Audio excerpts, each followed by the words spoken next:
Hello friends, we are back again with a series of MCQs. So let's start. Dash is the main motive of charitable trust. Charitable trust का main उद्देश्य समाज सेवा होता है. वो कभी भी प्रॉफिट मैक्सिमाइजेशन, सेल्स मैक्सिमाइजेशन या फिर वेल्थ मैक्सिमाइजेशन की ओर ध्यान नहीं देते. तो उनका मेन मोटिव क्या होगा? To render the services to the society or for the welfare of the society. Which of the following is a current asset? The options that they have given us are plant, land, debentures या फिर prepaid expenses. Plant और land ये तो हमारे fixed assets हो गए. Debentures ये भी हमारा long term asset हो गया. अगर हमने किसी के debentures खरीदे हैं, अगर हमारी कंपनी कोई debentures issue करती है तो वो सिक्योर्ड लिएबिलिटी हो जाती है. तो ऑप्शन कौन सा बचा? Prepaid expenses. That's right, prepaid expenses is a current asset. हमने क्या किया है? जो खर्च हमारे अभी नहीं हुए हैं उसके लिए भी हमने पहले ही पैसा दे के रख दिया है. तो ये हमारा हुआ current asset. Dash function key can be use to get sales voucher entry screen. ये lesson software used in accounting से लिया गया है. इसके ऊपर के बहुत ही अच्छे MCQs हमारी वीडियो में ऑलरेडी हमने जो अपलोड किया है उसमें मिल जाएंगे आपको. तो यहाँ पे वो पूछ रहा है कि फंक्शन की कौन सी होती है जो सेल्स वाउचर की एंट्री करते समय हम यूज़ कर सकते हैं. So the correct option is F8. F8 जो है वो सेल्स वाउचर करते समय हम शॉर्टकट के तौर पे यूज़ कर सकते हैं. Dash is a fixed asset. Option दिए हैं debentures, goodwill, inventory, cash. Inventory को हम लोग स्टॉक के नाम से भी जानते हैं. स्टॉक और कैश जो है वो हमारी करंट एसेट्स है. जो डिबेंचर्स है वो तो हमारी सिक्योर लिएबिलिटी हो गई. तो हमारी फिक्स एसेट कौन सी हो गई? Goodwill. Goodwill is the money value of the reputation of a business. और ये हमारे साथ हमेशा बिजनेस में रहती है जब तक बिजनेस चालू है. Dash is a summary of cash transactions during an accounting period.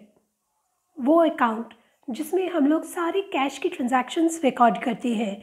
It can be cash is coming in और कैश इज गोइंग आउट. तो वो कौन सी अकाउंट है? तो the right answer is receipt and payment account. याद रखिए, receipt and payment account में हमसे जब भी पैसा बाहर जाएगा या जब भी पैसा अंदर आता है उसकी एंट्री की जाती है, इर्रिस्पेक्टिव ऑफ कि वो किस साल से रिलेट करता है. हो सकता है हमने कुछ प्रीपेड कर दिया हो या प्री रिसीव्ड हो गया हो. दोनों की एंट्री इसमें हम कर सकते हैं. अ lease usually for a short duration is dash lease. वो लीज जो एक बहुत ही छोटे पीरियड के लिए होती है, कम समय के लिए होती है, उसे हम कौन सी लीज कहते हैं? Right answer is operating lease. Receipt and payment account is a dash account. Receipt and payment account में हम लोग यूजुअली कैश से रिलेटेड हर ट्रांजैक्शन की एंट्री करते हैं. तो कैश हमारा कौन सा अकाउंट के तहत आता है? Real account. तो रिसीट एंड पेमेंट अकाउंट जो है वो भी एक एब्स्ट्रैक्ट ही है कैश अकाउंट का. तो रिसीट एंड पेमेंट अकाउंट कौन सा अकाउंट हो जाएगा? Real account. Subscription is 50,000, outstanding for last year is 5,000 and current year rupees 7,000. Subscription appearing on income side will be dash. अब total subscription 50,000 दिया है. पिछले साल का जो outstanding है वो है 5,000 और इस साल का 7,000 outstanding है. तो subscription कितना आना चाहिए income side में? सबसे पहले हम लोग देखेंगे कि जो करंट ईयर का सब्सक्रिप्शन आउटस्टैंडिंग है वो सब्सक्रिप्शन में ऐड कर देंगे. तो 50,000 plus 7,000 gives us 57,000.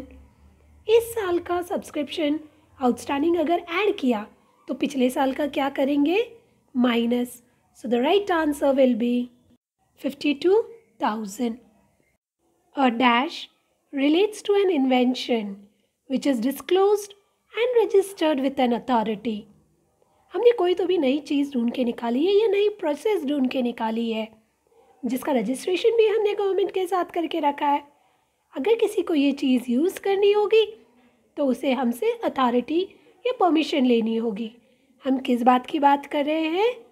Patent. Royalties is a dash account. Royalties किस तरह का अकाउंट है? क्या वो रियल है, पर्सनल है, सेविंग्स है या फिर नॉमिनल अकाउंट है? रॉयल्टीज़ ओनर के लिए एक इनकम है, जबकि टेनेंट के लिए वो एक एक्सपेंस है। इनकम और एक्सपेंसेस का हम हिसाब किस अकाउंट में रखते हैं? नॉमिनल। तो royalties is a nominal account.